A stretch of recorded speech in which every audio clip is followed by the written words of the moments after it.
Que faites-vous pour devenir meilleur homme chaque jour?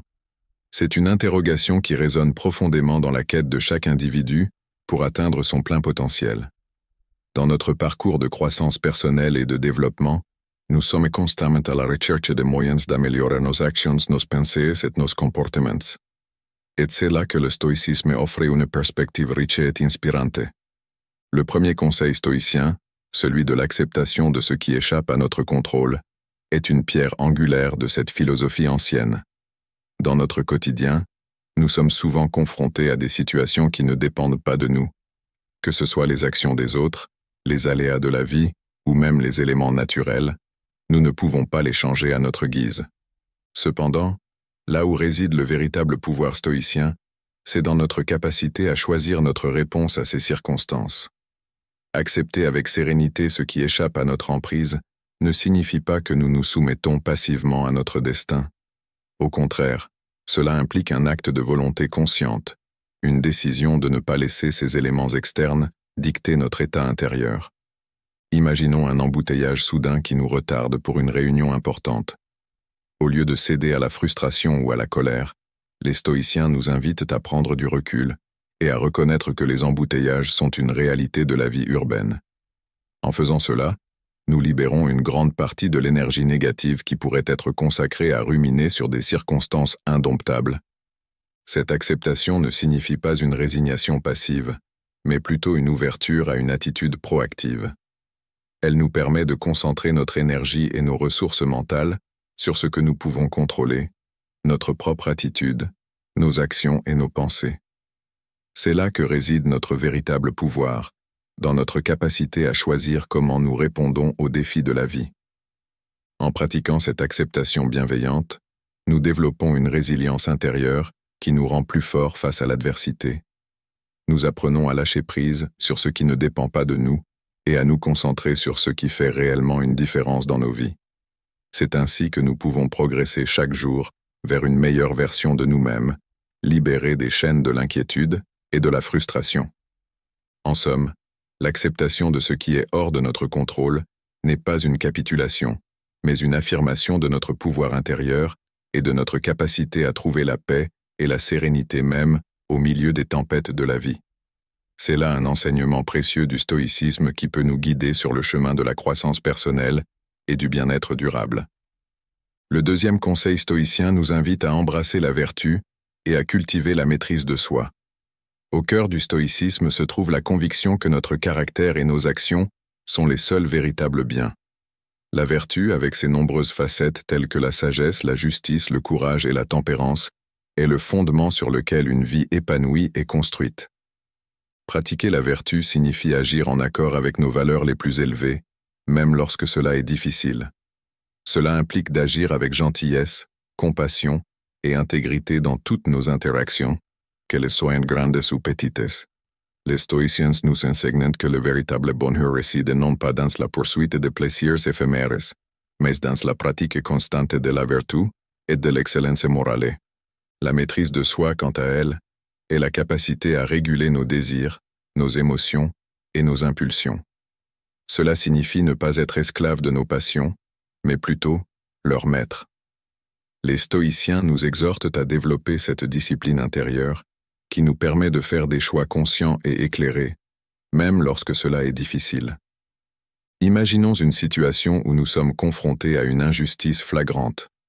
Plutôt que de réagir avec colère ou ressentiment, la pratique de la vertu nous encourage à agir avec dignité et courage, en défendant ce qui est juste tout en restant fidèles à nos principes les plus profonds. De même, lorsque nous sommes tentés par des plaisirs immédiats qui pourraient compromettre notre bien-être à long terme, la maîtrise de soi nous permet de résister à ces tentations et de choisir ce qui est vraiment bon pour nous sur le long terme. En pratiquant la vertu et la maîtrise de soi au quotidien, nous devenons des artisans de notre propre caractère, façonnant nos âmes selon les normes les plus élevées de la raison et de la morale. C'est ainsi que nous devenons des êtres humains meilleurs, capables de vivre en harmonie avec nous-mêmes et avec le monde qui nous entoure. En somme, la vertu et la maîtrise de soi sont les fondements sur lesquels une vie épanouie et significative est construite. En les pratiquant avec diligence et intention, nous nous rapprochons chaque jour un peu plus de l'idéal stoïcien de sagesse, de courage et de bienveillance. Narrateur. Le troisième conseil stoïcien nous encourage à vivre pleinement dans le moment présent. Dans notre monde moderne, il est facile de se perdre dans les regrets du passé ou dans les inquiétudes pour l'avenir, oubliant ainsi de savourer pleinement l'instant présent. Les stoïciens nous rappellent que le seul moment sur lequel nous ayons un contrôle réel est le moment présent. C'est dans ce moment que nous avons le pouvoir d'agir, de ressentir et d'être pleinement vivants. En nous ancrant dans le présent, nous nous libérons des fardeaux du passé et des soucis pour l'avenir, trouvant ainsi une plus grande paix intérieure et une plus grande clarté d'esprit. Pratiquer la pleine conscience nous permet de goûter pleinement à chaque expérience, qu'elle soit grande ou petite, que ce soit en dégustant un repas, en admirant un coucher de soleil ou en écoutant attentivement un ami. Être pleinement présent dans le moment nous permet de trouver la beauté et la richesse de la vie, même dans les moments les plus simples. Cela ne signifie pas ignorer le passé ou négliger de planifier pour l'avenir, mais plutôt trouver un équilibre sain entre les trois dimensions du temps. En appréciant le moment présent, nous cultivons une plus grande gratitude pour la vie telle qu'elle est, avec ses hauts et ses bas, ses joies et ses défis. Imaginons une journée où nous sommes complètement immergés dans le moment présent. Plutôt que de nous laisser distraire par nos téléphones ou par nos préoccupations incessantes, nous prenons le temps de savourer chaque instant, de nous connecter pleinement avec ceux qui nous entourent et avec le monde qui nous entoure. En pratiquant la pleine conscience et en vivant dans le moment présent, nous trouvons une plus grande paix intérieure et une plus grande joie de vivre. Nous découvrons que le bonheur véritable ne se trouve pas dans la poursuite constante de quelque chose de nouveau ou de différent, mais dans l'appréciation profonde de ce que nous avons ici et maintenant. En somme, vivre dans le moment présent est une pratique essentielle pour cultiver une vie pleine de sens et de satisfaction. En y investissant notre attention et notre intention, nous découvrons une richesse intérieure qui transcende les circonstances extérieures, nous permettant de trouver la paix et la plénitude où que nous soyons. Narrateur. Le quatrième conseil stoïcien nous enseigne l'importance de pratiquer la gratitude dans nos vies quotidiennes. La gratitude est un état d'esprit puissant qui nous permet de reconnaître et d'apprécier les nombreuses bénédictions qui remplissent notre vie, même dans les moments les plus difficiles. Les stoïciens nous rappellent que même lorsque nous sommes confrontés à des défis et à des épreuves, il y a toujours quelque chose à être reconnaissant. Que ce soit la présence de ceux qui nous aiment, la beauté de la nature qui nous entoure, ou même la simple chance d'être en vie, il y a toujours quelque chose à célébrer et à apprécier. Pratiquer la gratitude ne signifie pas nier ou minimiser les difficultés de la vie, mais plutôt choisir de se concentrer sur ce qui est bon et positif, même dans les moments sombres.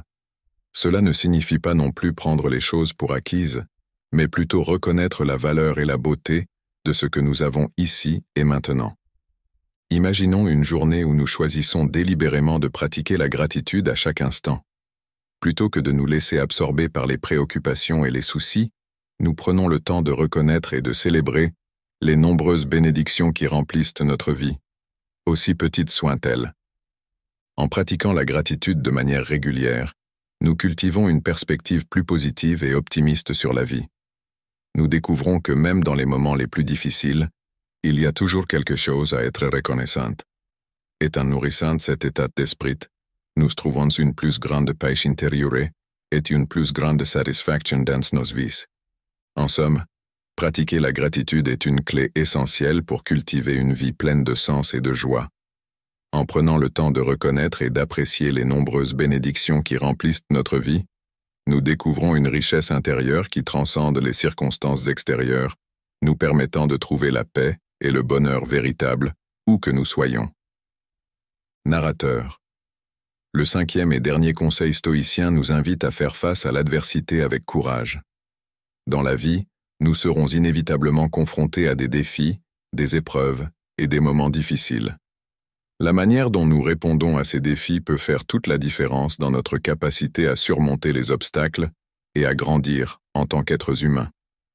Les stoïciens nous enseignent que le courage ne consiste pas à être intrépide ou sans peur, mais plutôt à agir malgré nos peurs et nos doutes. Cela signifie faire preuve de résilience et de détermination même lorsque les temps sont durs, et ne pas abandonner face à l'adversité. Faire face à l'adversité avec courage ne signifie pas non plus nier ou minimiser la gravité des défis auxquels nous sommes confrontés. Au contraire, cela implique de reconnaître la réalité de la situation et de prendre des mesures délibérées pour y faire face de manière constructive. Imaginons une situation où nous sommes confrontés à un obstacle majeur dans notre vie. Plutôt que de reculer devant le défi ou de céder au découragement, faire preuve de courage nous permet de puiser dans nos réserves intérieures de force et de détermination pour trouver des solutions créatives et efficaces. En faisant face à l'adversité avec courage, nous développons une résilience intérieure qui nous permet de surmonter les obstacles avec grâce et dignité. Nous découvrons que même dans les moments les plus sombres, il y a toujours une lueur d'espoir et une opportunité de croissance. En somme, faire face à l'adversité avec courage est une qualité essentielle pour cultiver une vie pleine de sens et de réalisation.